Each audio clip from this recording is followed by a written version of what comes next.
आज हम पढ़ेंगे integration. Integration is a mathematical tool used to calculate area under any curve. जैसे कोई कर्व है, स्क्वायर है, रेक्टेंगल, ट्राइंगल या सर्कल, तो उनका एरिया तो हम आसानी से निकाल सकते हैं। इनका फॉर्मूला है हमारे पास, half base into height length into breadth, या फिर सर्कल का एरिया 5r²। बट अगर कोई रैंडम कर्व आ गया हमारे पास तो उसका एरिया कैसे निकालें, इसका तो कोई फॉर्मूला नहीं है। तो इसके लिए हम यूज़ करते हैं इंटीग्रेशन। तो सबसे पहले क्या करते हैं, हम एक छोटा सा एलिमेंट ले लेते हैं इस कर्व में। मान लो ये है, जिसकी जो थिकनेस है वो बहुत छोटी dx मतलब मान लो इस पॉइंट का जो कोऑर्डिनेट है x1 है और इसका x2 है। तो x2 माइनस x1 बहुत छोटा है, हमने डिफरेंशिएशन में देखा था। x2 माइनस x1 जो बहुत छोटा है, मतलब वो लगभग एक पॉइंट ही है। x2 माइनस x1 को एक पॉइंट ही मान सकते हैं, बहुत छोटा है, तो उसको हम dx बोल देते हैं। और जो इस पर जो y का कोऑर्डिनेट है वो y1 है, तो इसका जो एरिया हो जाएगा वो क्या हो जाएगा, y1 इंटू dx। तो इसको हम एक एलिमेंट यहाँ पर एक स्ट्रिप बोल दिया, तो ये स्ट्रिप का एरिया क्या हो जाएगा, y1 into dx। Length y1 है, विड्थ है dx। तो ऐसे ही बहुत सारी स्ट्रिप्स को निकाल के उनका एरिया निकाल के हम ऐड कर देते हैं, तो इस पूरे का एरिया निकल आता है। तो इसका y1 dx हो गया, इसका y2 इंटू dx, इसका y3 इंटू dx, इन सब का एरिया ऐड कर देते हैं तो ओवरऑल एरिया आ जाता है। लेकिन होता क्या कि जब इनको ऐड करते हैं तो हमने इसको स्ट्रिप को एक रेक्टेंगल माना है, बट जो असल में जो थोड़ा सा पार्ट इधर भी है, तो हमने सिर्फ रेक्टेंगल मान लिया, मतलब हमने इतने पार्ट का एरिया निकाला है। बट जो ऊपर जो छोटा सा ये वाला, ये जो छोटा सा जो ट्रायंगल टाइप का जो एरिया बचा है वो छूट जाता है। तो उसको निकालने के लिए हम सबमिशन के साइन की जगह पर हम इंटीग्रल साइन का यूज़ करते हैं। तो इंटीग्रेशन का यूज़ करते हैं तो एग्जैक्ट एरिया यहाँ पर निकल आता है। तो जो सिग्मा की जगह हम यहाँ पर इंटीग्रल साइन, इसको हम इंटीग्रल साइन बोलते हैं। तो इंटीग्रल भी मतलब ऐड करना ही होता है, समेशन का साइन भी ऐड करने का साइन है, तो इंटीग्रल का भी ऐड करने का ही है। तो यहाँ पर इंटीग्रेशन ऑफ y dx, और ये x0 और x1 जो है वो लिमिट है, मतलब कहाँ से कहाँ तक हमको एरिया निकालना है। तो x=0 से x=x1 तक एरिया निकालना है, तो हमने लिमिट पुट कर दी x=0 से x=x1। ये लोअर लिमिट है और ये अपर लिमिट है। और y कोई भी फंक्शन ऑफ x दिया होगा वो उसको यहाँ पुट करेंगे और उसको इंटीग्रेट करेंगे। उसके जो हम फॉर्मूलेस हैं वो अभी देखेंगे, क्या क्या फॉर्मूलेस हैं इंटीग्रेशन को। इंटीग्रेट करने के बाद जो भी फंक्शन आएगा उसमें x=0 से x=x1 लिमिट पुट करेंगे और एरिया मिल जाएगा। जैसे ये y=f(x) है, कोई फंक्शन ऑफ x है, और हमको x1 से x2 एरिया निकालना है, तो हम पहले क्या करेंगे, इंटीग्रेट करेंगे फंक्शन f(x) को y dx इंटीग्रेट करेंगे हम। तो उसका मान लो कोई फंक्शन आया gx आया है, इसको इंटीग्रेट करने के बाद अब क्या करेंगे, हम x1 से x2 इसमें लिमिट पुट करेंगे। तो लिमिट कैसे पुट कर दें, तो y dx का इंटीग्रेशन क्या आया, gx। अब gx में हम x1 से x2 लिमिट पुट करेंगे, तो लिमिट पुट करेंगे तो पहले अपर लिमिट को पुट करेंगे g ऑफ x2, फिर सब्ट्रैक्ट करेंगे लोअर लिमिट को पुट करके। तो पहले x2 पुट करेंगे तो g ऑफ x2 माइनस फिर x1 पुट करेंगे g ऑफ x1। तो upper limit minus lower limit करना है, तो पहले x2 पुट करेंगे, g ऑफ x2 आ जाएगा, फिर सब्ट्रैक्ट करना है g ऑफ x1। तो इससे ये एरिया निकल आएगा x1 से x2 के बीच में। तो इसको हम इंडेफिनाइट इंटीग्रेशन बोलते हैं और इसको डेफिनाइट इंटीग्रेशन। तो इंडेफिनाइट इंटीग्रेशन मतलब पहले हमने इंटीग्रेट करके कुछ फंक्शन ऑफ x निकाला, जैसे हम डिफरेंशिएशन में करते थे। जैसे मान लो फंक्शन है x² y=x², उसको डिफरेंशिएट किया तो क्या है 2x। अब 2x भी एक फंक्शन ऑफ x है, मतलब dy/dx भी एक फंक्शन ऑफ x है। अब उसमें मान लो x=1 पुट कर दिया dy/dx में, 2x में हम x को 1 पुट कर दिया, तो वो dy/dx क्या हो जाएगा, स्लोप एट x=1। वैसे यहाँ पर पहले हमने y dx का y का x के रिस्पेक्ट में इंटीग्रेशन किया, तो एक फंक्शन ऑफ x मिला gx। अब उसमें हमने लिमिट्स पुट कर दी x1 से x2, तो x1 से x2 एरिया मिल जाएगा। तो अब फॉर्मूलेस ऑफ इंटीग्रेशन पढ़ेंगे। तो x⁴n का इंटीग्रेशन होता है x⁴n+1/n+1 प्लस c कांस्टेंट। तो डिफरेंशिएशन में क्या करते थे, x⁴n में n मल्टीप्लिकेशन में आ जाता था और x की पावर में पावर में एक सब्ट्रैक्ट हो जाता है n-1, यहाँ पर पावर में ऐड हो जाएगा और डिनोमिनेटर में हम डिवाइड बाय हम n+1 से कर देंगे डिवाइड। यहाँ पर प्रोडक्ट में n आता था, यहाँ पर डिनोमिनेटर में n+1 आएगा।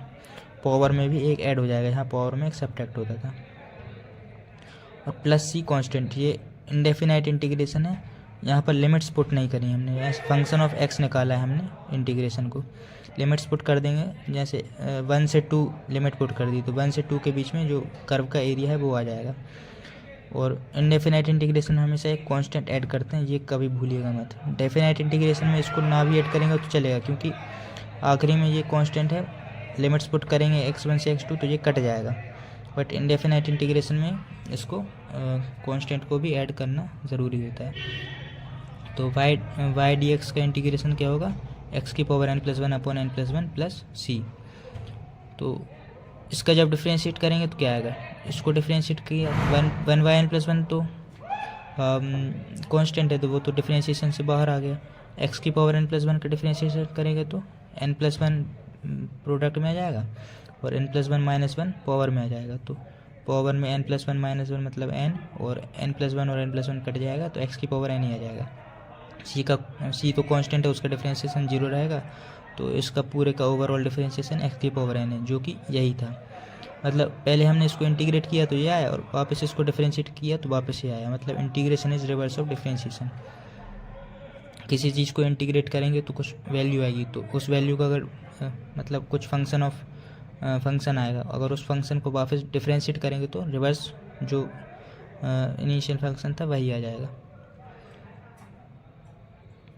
तो इंटीग्रेशन ऑफ x की पावर n क्या है, x की power n+1 upon n+1 plus सी, और डिफरेंशिएशन ऑफ ये क्या है, x की पावर n। तो ये दोनों रिवर्स हैं, इंटीग्रेशन और डिफरेंशिएशन रिवर्स हैं। सेकंड फार्मूला y, यहाँ पर n -1 के इक्वल नहीं है, क्योंकि -1 के इक्वल होगा तो x की पावर -1 प्लस 1 अपॉन -1 प्लस 1, तो n-1 रखेंगे तो डिनोमिनेटर में 0 आ जाएगा, जो कि नॉट डिफाइंड होता है। तो इसके लिए जो अलग फॉर्मूला रहता है, यहाँ पर n = -1 नहीं होगा, बाकी अदर वैल्यूज हो सकती हैं इनकी।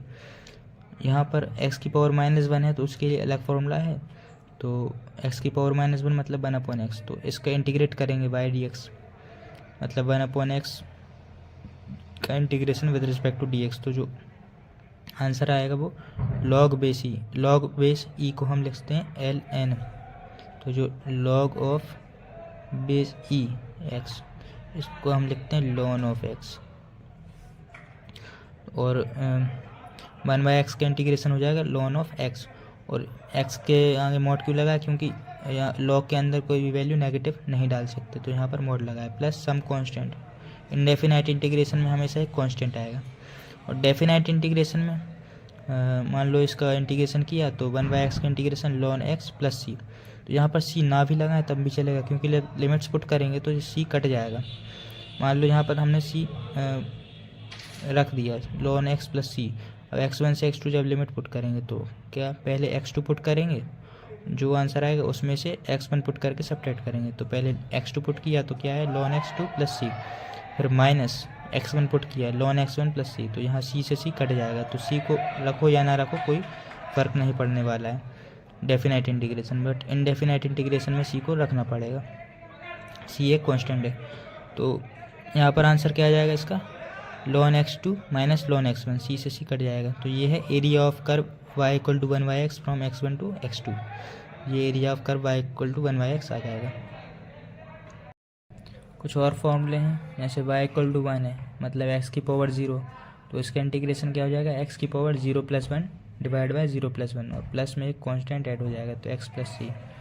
y = e⁻x है, तो e⁻x का इंटीग्रेशन भी e⁻x रहेगा, e⁻x का डिफरेंशिएशन भी e⁻x होता है, इंटीग्रेशन भी e⁻x ही रहेगा, और इंडेफिनाइट इंटीग्रेशन में कांस्टेंट ऐड हो जाता है। cos x का इंटीग्रेशन sin x, और प्लस में एक कांस्टेंट sin x का इंटीग्रेशन माइनस cos x। तो यहाँ पर sin x का डिफरेंशिएशन क्या होता था, प्लस cos x, इंटीग्रेशन क्या होगा minus cos x। cos x का डिफरेंशिएशन था माइनस sin x, इंटीग्रेशन होगा प्लस sin x। फिर sec स्क्वायर x का integration tan x, cosec square का minus cot x, sec x tan x का sec x, cosec x cot x का minus cosec x। फिर y = k, कोई भी एक कांस्टेंट है, यहाँ पर 1 था, अब यहाँ पर 2, 3, 4 कुछ भी है, तो उसका इंटीग्रेशन होगा जैसे 2 है तो 2x प्लस में एक कांस्टेंट, 3 है तो 3x प्लस में एक कांस्टेंट।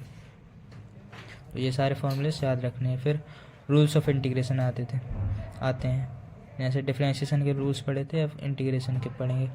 तो k टाइम्स एफ एक्स है वाई इक्वल टू के, कोई कांस्टेंट है तो इंटीग्रेट करेंगे तो k इंटीग्रेशन से बाहर आ जाएगा। तो कांस्टेंट जो है वो डिफरेंशिएशन से भी बाहर आ जाता है और इंटीग्रेशन से भी, मतलब उस पर कोई फ़र्क नहीं पड़ता इंटीग्रेशन डिफरेंशिएशन का, उसको हम इंटीग्रेशन के बाहर ला के लिख सकते हैं। k times integration f x हो जाएगा। फिर अगर दो फंक्शन ऐड या सब्ट्रैक्ट हो रहे हैं तो उनका इंटीग्रेशन भी ऐड और सब्ट्रैक्ट होगा। तो integration of y d x करेंगे तो integration f x plus minus integration of g x लिख सकते हैं। फिर थर्ड है प्रोडक्ट रूल, तो डिफरेंशिएशन में पढ़ा था, अब यहाँ पर भी एक प्रोडक्ट रूल तो नहीं बोलते, प्रोडक्ट रूल डिफरेंशिएशन वाले को बोलते हैं, इसका अलग फॉर्मूला है। तो जैसे एफ एक्स को फर्स्ट मान लिया, फर्स्ट फंक्शन, और जी एक्स को सेकेंड फंक्शन मान लिया, तो जो integration of y d x होगा वो होगा first into integration of second minus differentiation of first into integration of second whole integration. ये देखने में बहुत डरावना है। इस फॉर्मूले का अभी बता देता हूँ कि 11th क्लास में इस फॉर्मूले का ज़्यादा यूज़ नहीं आएगा, बहुत मिनिमम यूज़ आएगा एक आध जगह पे, या फिर शायद ना ही आए यूज़। ये फॉर्मूला है 12th क्लास में जो मैथ्स में इंटीग्रेशन पढ़ेंगे वहाँ पर ये फॉर्मूला आएगा। मैं अभी इसलिए बता दे रहा हूँ ताकि आप 12th में जाओ और डायरेक्ट इस फॉर्मूले को देखो तो भयंकर फॉर्मूला है, तो उसको देख के डर लगता है, तो डायरेक्ट अब जाकर 12th में फॉर्मूला देखोगे तो आपको डर न लगे, एक माइंड में ये रहे कि हाँ हमने ऐसा फॉर्मूला देखा है, तो वो वहाँ पर ज़्यादा डर नहीं लगेगा। तो इसको अभी ज़्यादा इस पर ध्यान देने की ज़रूरत नहीं, बस एक बार समझ लो क्या है। तो integration of y d x का हो जाएगा, एफ एक्स को फर्स्ट फंक्शन और जी एक्स को सेकेंड फंक्शन माना है, तो एफ एक्स को कांस्टेंट रख के जी एक्स को इंटीग्रेट करेंगे, मतलब एफ एक्स को कोई छेड़खानी नहीं करेंगे, उसको मल्टीप्लाई कर देंगे इंटीग्रेशन ऑफ जी एक्स से, फिर माइनस करेंगे, फिर एफ डैश एक्स मतलब d of f x by d x. Differentiation में हम d f x d y by d x को क्या लिख सकते हैं, वाई डैश, तो d f x by d x को f dash x. Differentiation of first करेंगे, इन टू में इंटीग्रेशन ऑफ सेकेंड, मतलब जो सेकंड फंक्शन है उसका इंटीग्रेशन और फर्स्ट फंक्शन का डिफरेंशिएशन, और फिर जो पूरा जो फंक्शन आएगा इन दोनों को मल्टीप्लाई करने के बाद उसका फिर इंटीग्रेशन करना है डी एक्स के साथ। तो अब ये एग्जांपल लेंगे तो समझ में आ जाएगा। तो सबसे पहले फर्स्ट को कांस्टेंट रखा, सेकंड को इंटीग्रेट किया, फिर सब्ट्रैक्ट किया, फिर फर्स्ट को डिफरेंशिएट किया और सेकंड को इंटीग्रेट किया, और इन दोनों का प्रोडक्ट किया, फिर जो फंक्शन आया उसका इंटीग्रेट किया विथ रिस्पेक्ट टू एक्स, ये हो जाएगा वाई डी एक्स। फर्स्ट और सेकंड फंक्शन कैसे डिसाइड करना है, तो इसका रूल है इलाटे रूल, तो ILATE, तो priority order for function to be first. तो कौन से फंक्शन को फर्स्ट फंक्शन लेंगे उसके लिए ये प्रियोरिटी ऑर्डर है। तो इन्वर्स, I से इन्वर्स है, L से लॉगरिथमिक, A से एल्जेब्रिक, T से ट्रिग्नोमेट्रिक और E से एक्सपोनेंशियल। तो सबसे ज़्यादा प्रायोरिटी इन्वर्स फंक्शन की रहेगी, tan इन्वर्स, sin इन्वर्स, कोई भी इन्वर्स फंक्शन है, उसके बाद लॉगरिथमिक की, फिर एल्जेब्रिक, फिर ट्रिग्नोमेट्रिक और फिर एक्सपोनेंशियल। तो ये है for function to be first function, मतलब अगर इन्वर्स फंक्शन है इन दोनों में से कोई सा तो उसको फर्स्ट फंक्शन लेंगे, अगर मान लो इन्वर्स फंक्शन नहीं है कोई भी इन दोनों में से, लॉगरिथमिक फंक्शन है और एक कोई सा भी मान लो एल्जेब्रिक फंक्शन है, तो लॉगरिथमिक फंक्शन को हम फर्स्ट फंक्शन लेंगे और दूसरे वाले को सेकंड लेंगे, और फिर ये फॉर्मूला लगाएंगे। तो first into integration of second minus differentiation of first into integration of second का होल इंटीग्रेशन। तो ये फॉर्मूला ऐसे याद रख सकते हैं। हमने डिफरेंशिएशन में ऐसा चेन रूल पढ़ा था, y equal to function of u था, फिर u function of g x था। तो अब इंटीग्रेशन में भी इसका एक अलग मेथड है इंटीग्रेट करने के लिए। तो जैसे y फंक्शन ऑफ u है और फिर u function of g x है, तो इसके लिए सब्सटीट्यूशन मेथड यूज़ करते हैं। वैसे उसमें भी सब्सटीट्यूट करते थे, y इक्वल टू जैसे साइन स्क्वायर एक्स रहता तो साइन एक्स को u पुट कर देते थे, फिर उसको डिफ्रेंशिएट करते थे। यहाँ पर भी जैसे y equal to sign 2x है तो integration of y D x का जाएगा इंटीग्रेशन ऑफ साइन 2x। तो यहाँ पर 2x को t पुट कर दिया और फिर दोनों तरफ डिफ्रेंशिएट कर दिया विद रिस्पेक्ट टू t। तो two d x by d t क्या हो जाएगा, डी टी अपॉन टी का डिफ्रेंशिएशन क्या हो जाएगा, 1 हो जाएगा, d t by d t 1। और d x by d t equal to 1, two d x by d t equal to 1। तो यहाँ से डी टी को इस साइड ले जाएंगे तो डी एक्स हो जाएगा डी टी अपॉन 2। तो यहाँ पर मतलब कुल मिला के ये कर रहे हैं कि 2x की जगह हमने t पुट कर दिया। तो साइन t का हमको इंटीग्रेशन पता है, साइन 2x का इंटीग्रेशन का फॉर्मूला हमको नहीं पता, साइन t मतलब साइन x आ जाए या फिर साइन u कुछ भी, तो उसका इंटीग्रेशन का हमको फॉर्मूला पता है। यहाँ पर 2 हटाना है हमको कुछ भी करके, तो 2x की जगह हमने t पुट कर दिया। तो साइन t का हमको इंटीग्रेशन पता है। अब यहाँ पर dx है तो dx को भी हटाना है, तो उसके लिए हम क्या करेंगे, दोनों तरफ डिफ्रेंशिएट करेंगे। तो 2dx बाई डी टी आ जाएगा dt by d t by d t 1 है, तो dx यहाँ से निकाल लेंगे dt बाई 2, क्योंकि साइन के अंदर हमको t पुट कर दिया 2x की जगह t, तो यहाँ पर भी कोई dt वाली टर्म चाहिए, तो dx की जगह dt बाई 2 यहाँ पर पुट कर दिया। अब 2 कॉन्स्टेंट है तो 1/2 बाहर आ जाएगा। तो साइन t का इंटीग्रेशन क्या हुआ, माइनस कॉस टी प्लस सी कॉन्स्टेंट, तो -1/2 cos t plus C1 new constant. और ये कॉन्स्टेंट है, कॉन्स्टेंट की कुछ भी वैल्यू हो सकती, 2, 3, 4, उसमें 1/2 और मल्टीप्लाई कर दिया। तो अब 1/2 सी भी एक कोई कॉन्स्टेंट ही रहेगा, तो उसको हम 1/2 सी ना लिख कोई C1 लिख देते हैं, नया कॉन्स्टेंट। तो इसका t की जगह 2x पुट कर देंगे, तो -1/2 cos 2x प्लस C1। यहाँ पर 1/2 सी लिखो, C1 लिखो या कुछ भी लिखो, फ़र्क नहीं पड़ता, क्योंकि यहाँ पर एक कांस्टेंट ही रहेगा, कांस्टेंट कुछ भी लिख सकते हैं। तो ये मेथड समझ में आया। तो पहले 2x की जगह हमने t पुट किया, ताकि हमको एक ऐसा फंक्शन मिल जाए जिसको हम इंटीग्रेट कर सकते हैं, जिसका फॉर्मूला हमको पता है। तो 2x की जगह t पुट कर दिया। अब dx की जगह भी हमको dt की टर्म्स में लाना पड़ेगा, तो दोनों तरफ डिफ्रेंशिएट किया 2x इक्वल टू 2 को, तो यहाँ से dx को dt बाई 2 लिखा और इंटीग्रेट करके आंसर आ गया। फिर अदर एग्जांपल है y equal to root of x plus 1। तो यहाँ पर x प्लस 1 को मान लो t, तो रूट ऑफ t का इंटीग्रेशन पता है, t की पावर 1/2 का इंटीग्रेशन क्या होगा, t की पावर 1/2 प्लस 1 अपॉन में 1/2 प्लस 1। और यहाँ पर अब dx है, तो dx की जगह भी हमने dt लाना है, तो दोनों तरफ डिफ्रेंशिएट करेंगे, तो d of x plus 1/dt equal to dt by d t 1 हो जाएगा। और यहाँ पर f x plus g x है, तो d of x by d t plus d of 1/dt, तो 1 तो कांस्टेंट है, उसका differentiation 0, d x by d t plus 0 equal to 1, d x equal to d t, तो यहाँ D x की जगह डी टी आ जाएगा। और रूट टी का इंटीग्रेशन करेंगे, प्लस में एक कांस्टेंट आ जाएगा, तो टी की जगह एक्स प्लस 1 पुट कर देंगे, तो ये आंसर आ जाएगा। फिर सम एग्जाम्पल्स, जैसे सेक एक्स टेन एक्स का इंटीग्रेशन 0 से पाई में पूछा है, ये डेफिनेट इंटीग्रेशन है, यहाँ पर लिमिट्स दे दी हैं। तो यहाँ पर एक फाइनल आंसर जो है एक वैल्यू आएगी, ना कि कोई फंक्शन ऑफ एक्स आएगा। अगर 0 से पाई लिमिट ना दी होती तो इसका एक कोई फंक्शन आता है, एक्स का फंक्शन आता। यहाँ पर लिमिट दे दी है तो एक वैल्यू आएगी जो कि एरिया को रिप्रेजेंट करेगी। तो सेक एक्स टेन एक्स का हमको इंटीग्रेशन पता है, सेक एक्स, और प्लस में एक कांस्टेंट आएगा। 0 से पाई लिमिट पुट करेंगे तो पहले पाई को पुट करेंगे, तो सेक पाई प्लस सी, फिर माइनस का साइन लगाएंगे और 0 पुट करेंगे, सेक 0 प्लस सी, सी से सी कट जाएगा। तो डेफिनेट इंटीग्रेशन में सी को लिखने की ज़रूरत भी नहीं होती, लिखो या ना लिखो फ़र्क नहीं पड़ता, आखिरी में कट जाता है सी। तो सेक पाई -1, सेक 0 1, -1 -2, फिर 4 cosec स्क्वायर एक्स, तो k टाइम्स एफ एक्स है, तो k कांस्टेंट इंटीग्रेशन से बाहर आ जाएगा। cosec स्क्वायर एक्स का integration minus cot x plus में एक कांस्टेंट, और 4 को मल्टीप्लाई करेंगे तो 4c भी एक नया कांस्टेंट रहेगा, तो प्लस c1। कांस्टेंट को आप कुछ भी लिख सकते हैं, 4c लिखो, c1 लिखो, वो एक कांस्टेंट है। आप 4c लिख के छोड़ दो या c1 लिख दो, उससे फ़र्क नहीं पड़ेगा, बट एक कांस्टेंट का एक टर्म तो यहाँ पर ऐड करना है, या 4c ऐड करो या c1 ऐड करो, तो ये फाइनल आंसर आ जाएगा।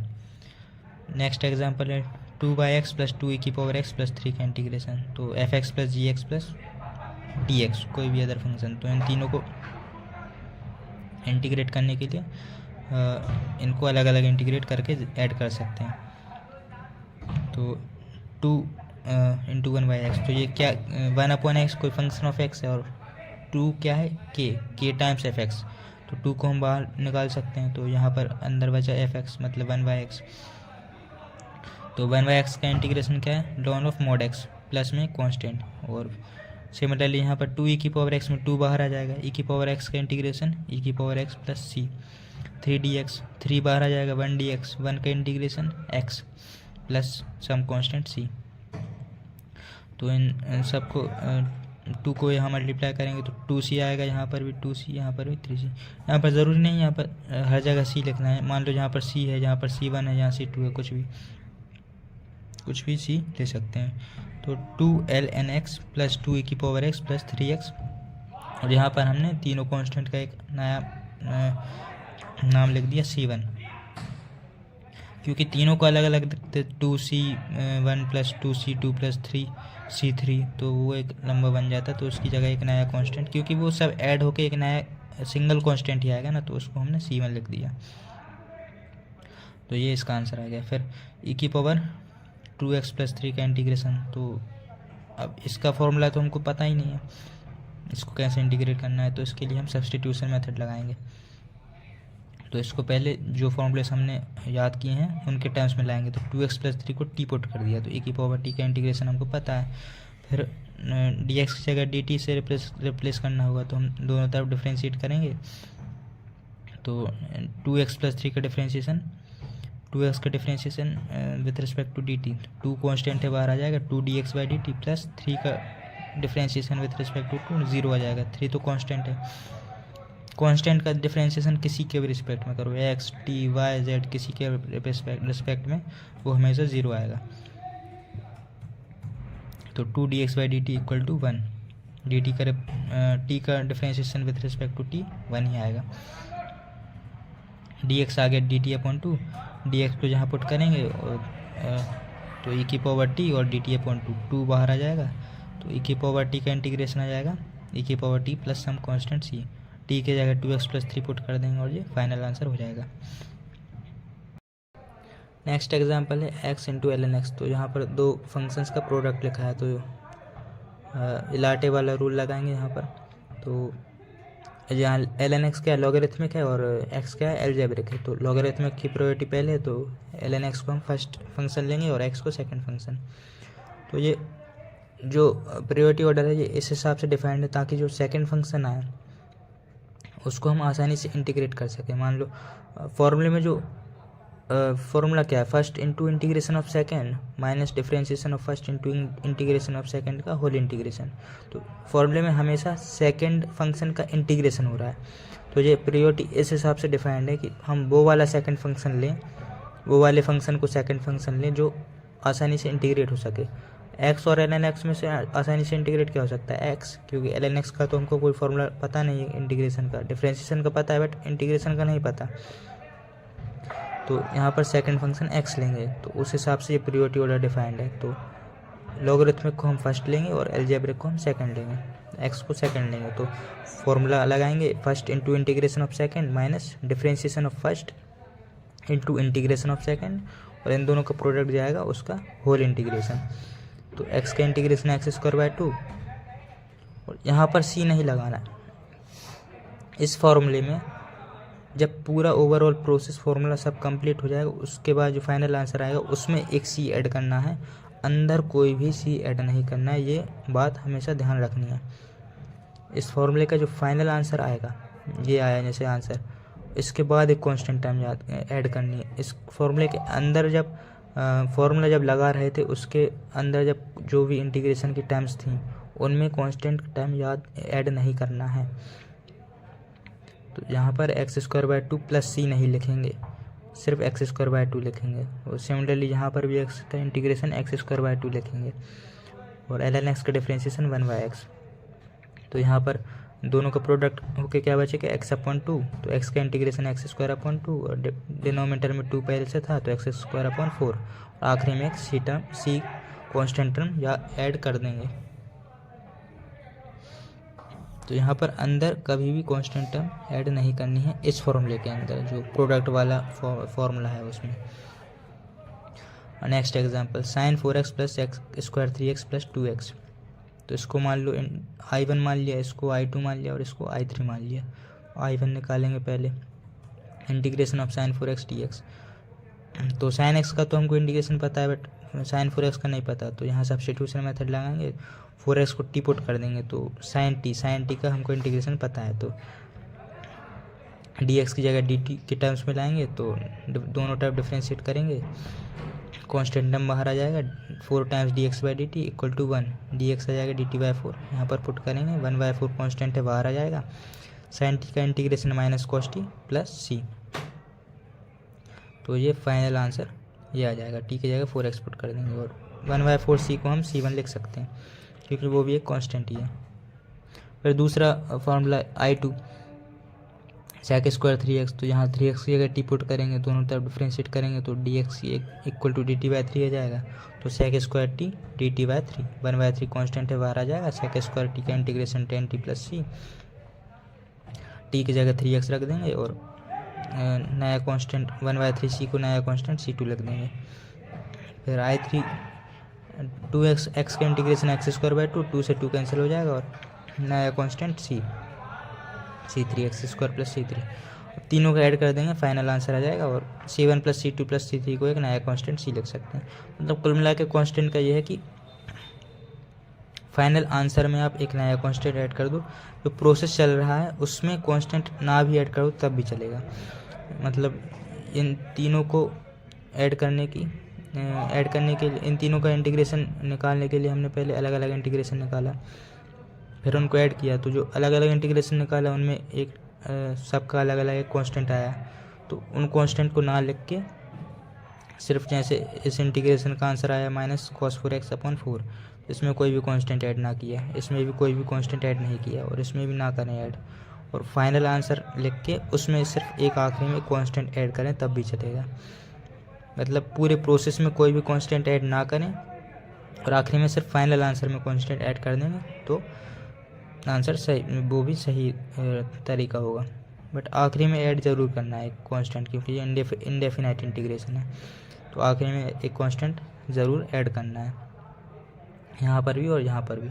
यहाँ लेकिन अंदर की प्रोसेस में कांस्टेंट ऐड कभी नहीं करना, यहाँ कर भी दोगे तब भी दिक्कत नहीं आएगी, क्योंकि जैसे यहाँ पर साइन टी का integration minus cos t plus हमने एक कांस्टेंट लिख दिया, अब जो सी के इस ब्रैकेट को खोलेंगे तो 1/4 minus cos t plus c/4, तो c/4 जो है एक नया कांस्टेंट बन जाएगा, तो इससे कोई प्रॉब्लम नहीं आएगी कि बाद में कांस्टेंट ऐड करो या फिर जब स्टार्टिंग में इंटीग्रेशन कर रहे थे तब कांस्टेंट ऐड कर दो, यहाँ कांस्टेंट ऐड करो या यहाँ कांस्टेंट ऐड करो, उससे कोई फ़र्क नहीं पड़ेगा। बट यहाँ पर अगर इसमें ही कांस्टेंट ऐड कर देंगे, मान लो x² 2 प्लस सी, तो जो सी के मल्टीप्लाई में जो आएगा वो ln x आएगा, ln x कांस्टेंट नहीं है, तो एक नई टर्म बन जाएगी जो कि इस फॉर्मूले को गलत बना देगी, तो इसलिए यहाँ पर बीच में कांस्टेंट ऐड नहीं करेंगे, सिर्फ आखिरी में ऐड करेंगे। यहाँ पर आप बीच प्रोसेस में भी कांस्टेंट ऐड कर दोगे तो कोई दिक्कत नहीं आएगी,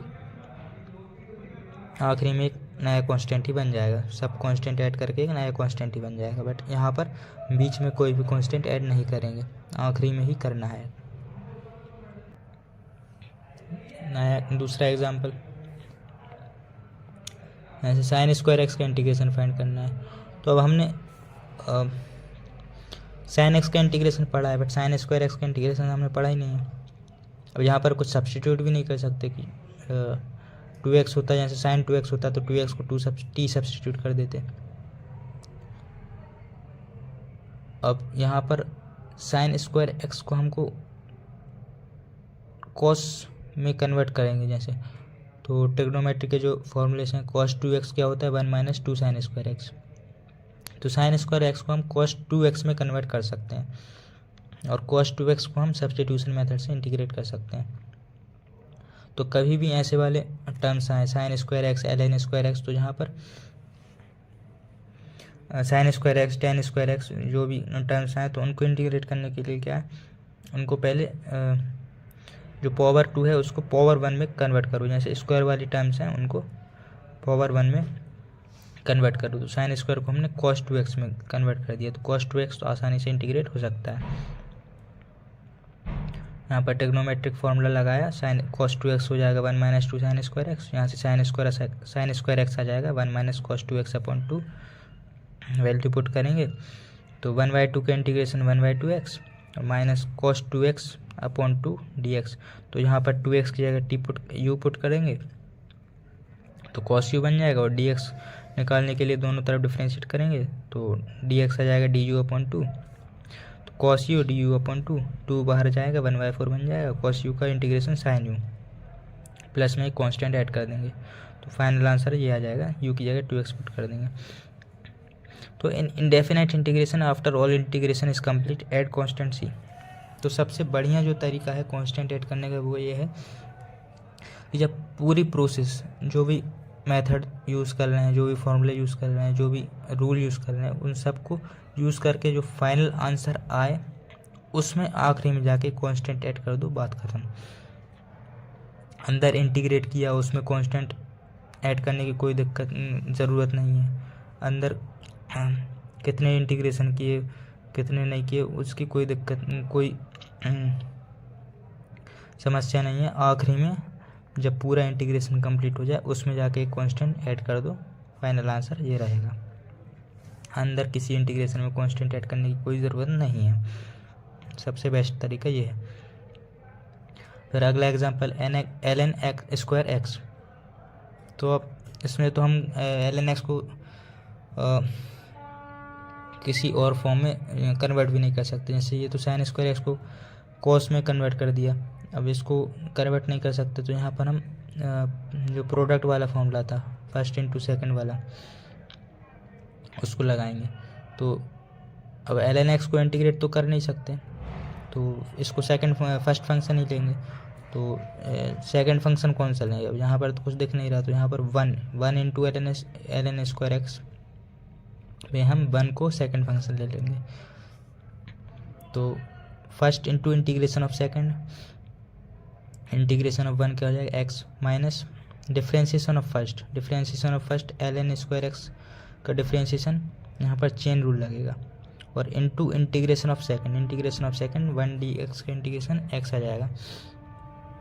ये 1 dx का इंटीग्रेशन x, और यहाँ पर चेन रूल लगेगा। तो हमने डिफ्रेंशिएशन में क्या पढ़ा था, ln स्क्वायर एक्स के से डिफ्रेंशिएशन करना है। तो पहले ln x को u मान के, तो u स्क्वायर का डिफ्रेंशिएशन 2u मतलब 2 ln x, और फिर ln x का डिफ्रेंशिएशन कर दो 1/x। तो ln x स्क्वायर एक्स का इंटीग्रेशन क्या हो जाएगा 2 ln x इंटू 1/x, और 1 dx का इंटीग्रेशन x कट जाएगा 2 ln x बचेगा, और फिर इसका इंटीग्रेशन करना है। अब 2 ln x का फिर से इंटीग्रेशन करना है। अब ln x का इंटीग्रेशन हमको फिर से नहीं पता, यहाँ पर फिर से वही फार्मूला लगाएंगे फर्स्ट इंटू सेकंड वाला। तो फर्स्ट फंक्शन ले लेंगे ln x को और सेकंड फंक्शन ले लेंगे 1 को, फिर से वही लगाएंगे first into integration of second minus differentiation of first into integration of second का होल इंटीग्रेशन। ये फार्मूला लगाएगा, आंसर आखिरी में ये आंसर आएगा, और इस आंसर में आखिरी में एक कांस्टेंट टर्म ऐड कर देंगे, ये फाइनल आंसर बन जाएगा। और ये जिसको डिफरेंशिएट किया y equal to ln square x, इसका मेथड बताया कैसे, वो तो डायरेक्ट मेथड बता दिया था। ये जो सब्स्टिट्यूट करके जो निकाला था वो वाला है, y equal to ln square x है। तो ln x को मान लो u, तो dy बाई डी एक्स क्या हो जाएगा dy by d u into d u by d x. तो dy बाई डी यू क्या हो जाएगा 1/x, नहीं ln x को u माना है तो y हो जाएगा u स्क्वायर। तो dy बाई डी यू क्या हो जाएगा 2u, और du बाई डी एक्स, तो u क्या है ln x, तो du बाई डी एक्स क्या हो जाएगा 1/x। तो यहाँ पर u की जगह ln x पुट कर देंगे तो 2 ln x into 1/x final answer आ जाएगा। तो पहले ln x की जगह u पुट किया तो d of u square by d x हो जाएगा। तो dy बाई डी एक्स को हम क्या लिख सकते हैं, d of y by d u और d u by d x. तो y को पहले u के रिस्पेक्ट में डिफ्रेंशिएट किया, फिर u को x के रिस्पेक्ट में, y को u के रिस्पेक्ट में करेंगे तो y क्या है u स्क्वायर, ln x को u पुट कर दिया तो dy बाई डी यू क्या हो जाएगा 2u, और du by d x 1/x। तो ये फाइनल आंसर, मतलब ये इसका आंसर आ जाएगा d of ln x square का डिफ्रेंशिएशन का ये आ जाएगा, और इसको पुट करके ये फॉर्मूला लगा के ये आंसर फाइनल आंसर आ जाएगा। और फाइनल पे फाइनल आंसर में एक कांस्टेंट टर्म ऐड कर देंगे तो ये ओवरऑल आंसर आ जाएगा।